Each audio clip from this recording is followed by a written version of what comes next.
What is up, guys? Randomonium here. This is the NA LCS Finals, Team Liquid versus TSM. I'm going to be going through the pick ban phase for each game in this series. So if you haven't seen this series, it was a phenomenal series, one of my favorites of all time, and I highly recommend it. I will be spoiling the results, so if you don't want the results spoiled, go watch the games, come back, watch these videos. I think that a lot of professional teams definitely are undervaluing team compositions. So this video is designed to highlight why team compositions are so important and how it really kind of affects the game, especially in the mid and the late game. Team compositions are really, really strong and have a huge role the later the game goes on. So for Team Liquid, the bans are Lissandra, Rise, and Akali. These are obviously target banning Bjergsen, who is always a monster in playoffs. Bjergsen's been playing phenomenal recently, and his Akali is very scary if you've seen some of the VODs of him from solo queue, and his Lissandra and Rise are definitely quite good as well. And also Broken Blade's been playing some Rise, if I remember correctly, and some Akali. So that makes a lot of sense, the bans on Team Liquid side. The bans on TSM side, Silas obviously want to deny him because he's a very strong first pick in both the mid lane and top lane. And they're obviously going to ban the Taric to deny the Sona-Taric duo. And they wind up banning the Jace. And I think this is a target ban against Impact. Impact isn't really known for being a carry top laner. He likes to play more tanky or team fighty style champions. One of the champions he does play that's a carry is Jace. So I guess this makes sense, is that Broken Blade doesn't want to have to deal potentially with an early game Jace pick. So they're just going to ban it away to give Broken Blade hopefully a favorable matchup, since Broken Blade definitely plays a lot more carry oriented champions. So Team Liquid looks like their first pick is going to be the Galio. So this definitely aligns Team Liquid more towards an attack comp style of team composition. And TSM responds with the Varus and the Tahm Kench.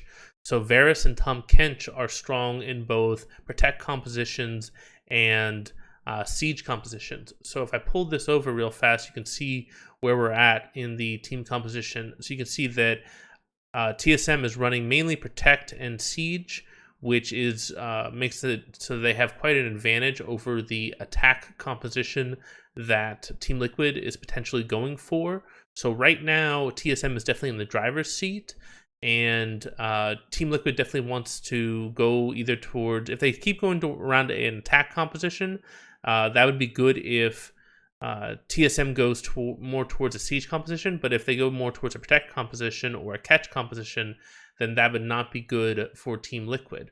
So the other option would be they could go towards a split composition, which would be good against both protect and siege, which kind of makes sense for the Sivir pick. Sivir is a very good split push AD carry, since she can clear the waves very quickly, which means it's very hard for people to kind of siege against her or dive her when her split pusher is off in the side lane. That's usually what you want to do against a split push comp, is trying to attack either the split pusher or attack the other group, and Sivir is good against that.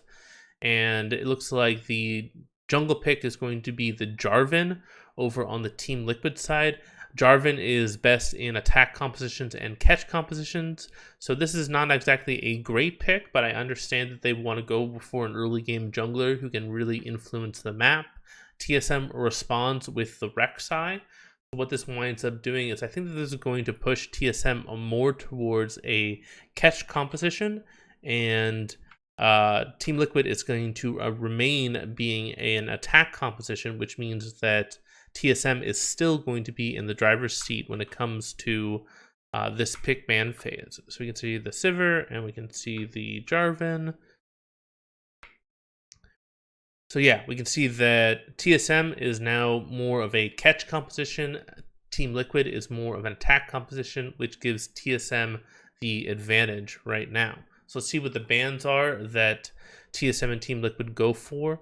So right now, Team Liquid would want to either go more towards a catch composition or potentially a protect composition, while TSM could stay with a catch composition, or they could go towards a protect composition if they would like.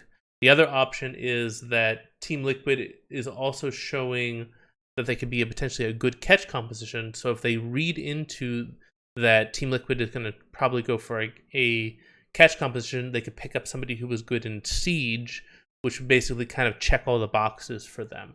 So the bans so far have been Gangplank and LeBlanc for TSM. So they're target banning another potential carry pick that the impact could go towards. So that indicates that TSM is looking for like a one-on-one carry matchup for Broken Blade, and then they're banning out Jensen's LeBlanc, which makes a lot of sense because Jensen's very good on that champion. Team Liquid responds by banning out the Aurelia, which makes a lot of sense. They want to get that Aurelia off the field because it could be played both in mid lane or in top lane. And the Zillion is actually a really good ban because that prevents them from going towards a protect comp, because Zillion is probably the best protect comp mid laner right now in the competitive play. So I think that right now the best pickup for TSM would be the Zoe, because Zoe is great in both catch compositions and siege compositions, which would allow TSM to basically be in the driver's seat, because the only two compositions that Team Liquid could go towards would be attack or catch. So you can see that right now Team Liquid has most of their points in attack and catch. So if TSM goes for catch and siege, then they can go to catch if Team Liquid goes towards attack, and they can go towards siege if Team Liquid goes towards catch. Hopefully that makes sense. I know it's a little bit confusing, but Zoe is definitely the most optimal pick in this situation for TSM, and also it'd be a good deny against Jensen because Jensen's Zoe is very good. So yes, perfect. Zoe for Bjergsen, this makes perfect sense. So we can see right now, if I bring this over and I pull in the Zoe, you can see that now they have catch and they have siege. Team Liquid has mainly attack and catch. So right now, Team Liquid is in a really, really bad spot, because if they stay going towards attack, then TSM can basically just stay catch and they have the advantage. If Team Liquid goes towards catch or protect, then TSM can go towards siege, and then TSM will still have the advantage. And if they go towards split, then TSM can stay catch, and then TSM will have the advantage. So I think TSM has definitely outplayed Team Liquid at this point in the draft. There pretty much isn't really anything that Team Liquid can do to give them an advantage in team compositions. I think probably the best thing they could do would be to go towards a catch composition and then force TSM to change from a catch composition to something else. But it looks like Team Liquid is going more for comfort picks in the Heimerdinger and the Kennen. And at this point, basically that locks Team Liquid into an attack composition. And that means that TSM doesn't have to do anything. They've already got the advantage. So as long as they just pick any champion that doesn't change them from a catch composition, then TSM has a massive advantage going into the game, because catch compositions traditionally do very well into attack compositions, because attack compositions have to be able to 5v5 team fight, and catch compositions are phenomenal at picking off one person, which means that the attack composition can never actually 5v5 team fight. They're always in a 4v5. And that's why catch compositions are really good into attack compositions if played correctly. You can see the Vladimir locks in, and TSM still has a massive advantage going into the actual game. And as you'll see, the game is pretty even in the early game, but the later the game goes on, the harder it gets for Team Liquid, because if at any point TSM is able to get a pick, then it basically just completely destroys Team Liquid's composition. They can't really do anything. So if the Heimerdinger or the Sivir ever get picked off, then it's pretty much game over for this composition.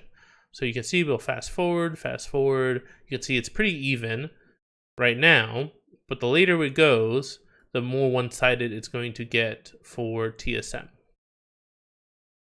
You can see right now, Team Liquid is still doing pretty good. I think this is one of the key fights that happens that definitely puts it in favor for TSM. So that definitely turns the fight right there. And then a little bit further down, a little bit further down.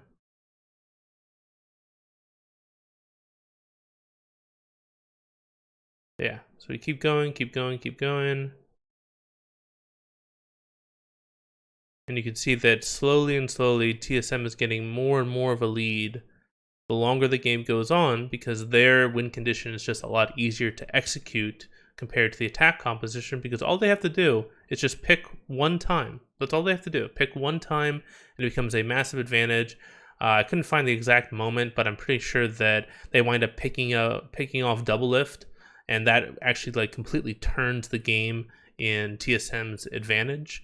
But yeah, that's how you play a catch composition versus an attack composition. This is why TSM was able to win in game 1. So I hope you guys like this. I will be doing the rest of the series.